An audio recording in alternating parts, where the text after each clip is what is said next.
sobre los proyectos inmobiliarios que la iniciativa privada está impulsando en lo que es Yucatán y Quintana Roo.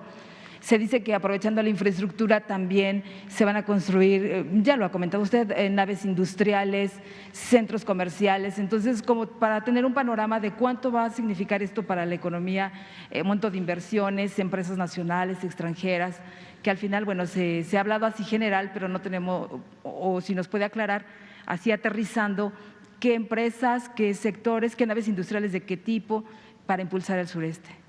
Bueno, la verdad, lo cierto es de que el sureste está recibiendo inversión como nunca, porque había un desequilibrio, ya lo hemos comentado aquí, creció en el periodo neoliberal,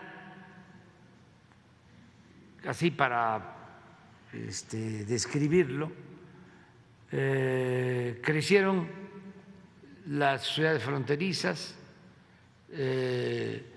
las ciudades turísticas, algunas ciudades capitales de los estados. No hubo un crecimiento uniforme, horizontal. ¿Qué sucedió? Y eso lo pueden ustedes constatar, también para los jóvenes, de los años 80 del siglo pasado a la fecha, desde que se está imponiendo o desde que se impuso el modelo neoliberal. Me río porque ya no es así. Y ya estoy yo queriendo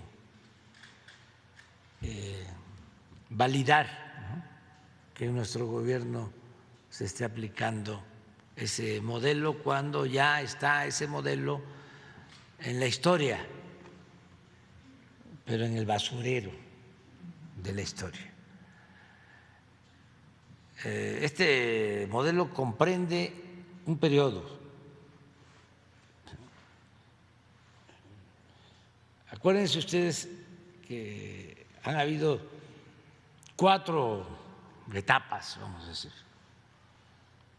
en los últimos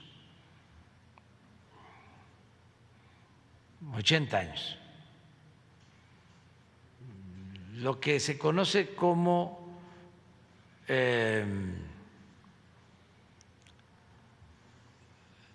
el modelo del desarrollo compartido. Bueno, primero, el modelo que se aplica desde los años 40 hasta los 70, que tiene mucho que ver con 2 sexenios, el de el presidente López Mateos y el presidente Díaz Ordaz.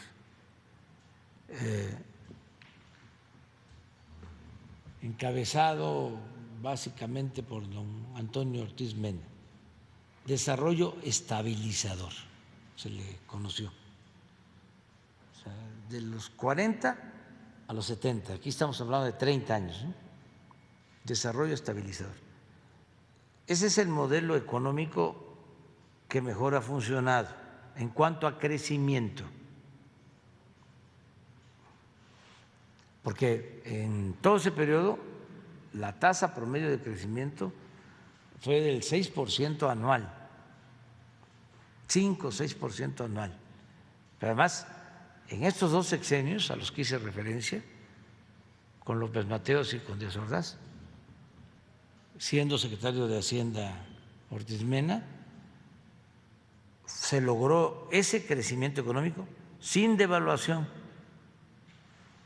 y sin inflación. Claro, ahí La Falla, desde luego, fue exitoso. Se llegó a hablar del milagro mexicano. Todo eso que después comenzó en China se vivió en México en ese periodo. La Falla, como siempre, el problema endémico, la desigualdad. No tanto como en el periodo neoliberal, pero vamos para allá. De Echeverría López Portillo se le conoció como desarrollo compartido. También hubo crecimiento, en promedio de un poco más del 3% anual, pero con devaluación, inflación y endeudamiento. Pero también hay que decir que el periodo de desarrollo estabilizador no se endeudó el país. Luego empieza el periodo neoliberal, que es 36 años, muy poco crecimiento, en general 2%, per cápita cero, es decir, si se descuenta el crecimiento poblacional, 36 años sin crecimiento económico. Muchísima concentración de capital en pocas manos, la peor desigualdad que ha habido en la historia y el peor saqueo, sin duda, de toda la historia de México.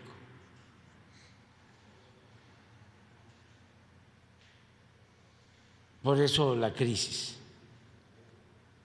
la descomposición social, la violencia, todo esto que se heredó. Entonces ahora estamos iniciando la cuarta transformación de la vida pública.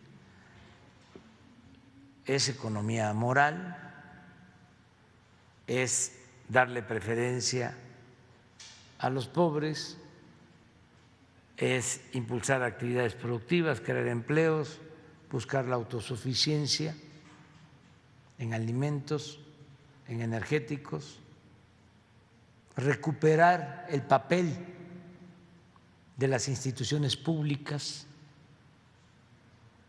que se había desechado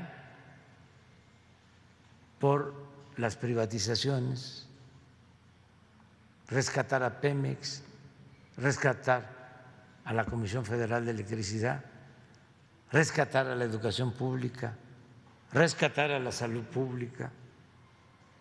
En eso estamos, pues, y eso es lo que vamos a seguir haciendo. Pero vamos bien y a pesar de la pandemia y de la crisis precipitada por la pandemia y por la guerra de Ucrania, vamos avanzando.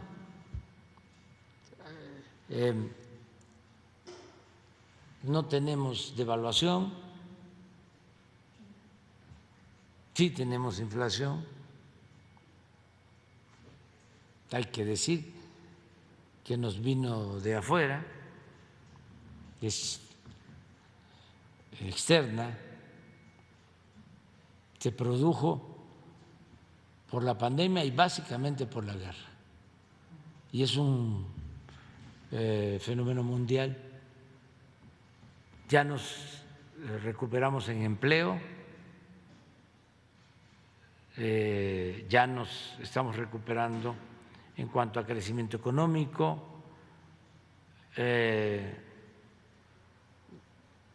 Yo estoy seguro, y en su momento lo vamos a aprobar, de que hay una mejor distribución del ingreso y por eso, aunque se nos cayó el crecimiento económico por la pandemia y por la crisis mundial, hay más igualdad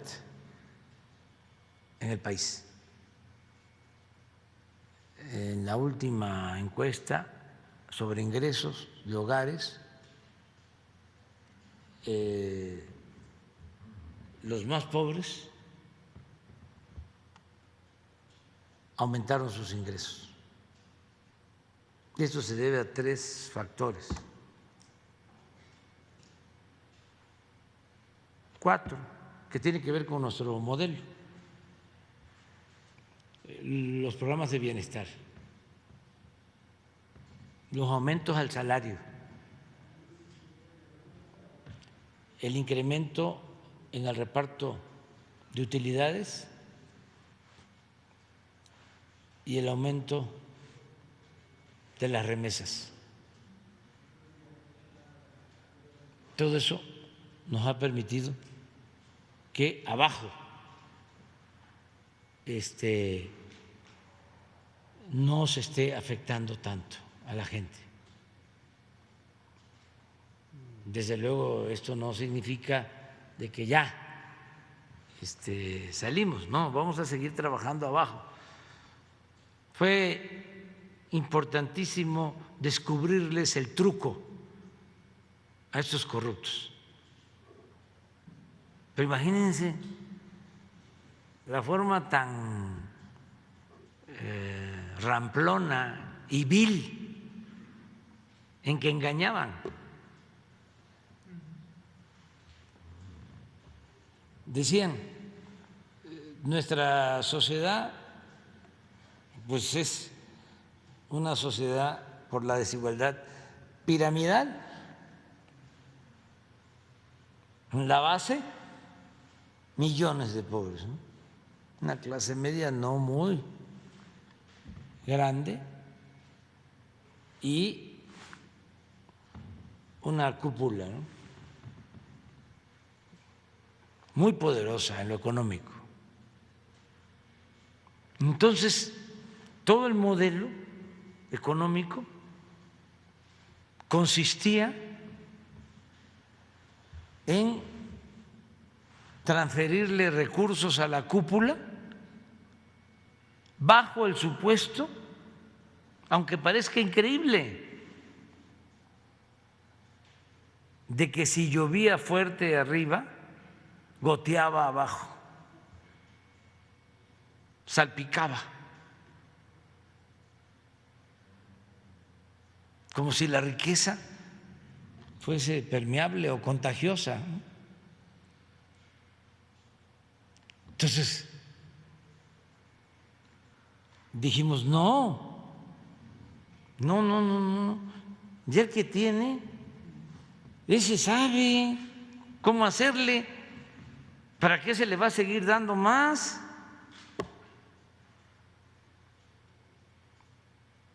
Hay que destinar los fondos abajo y evitar también,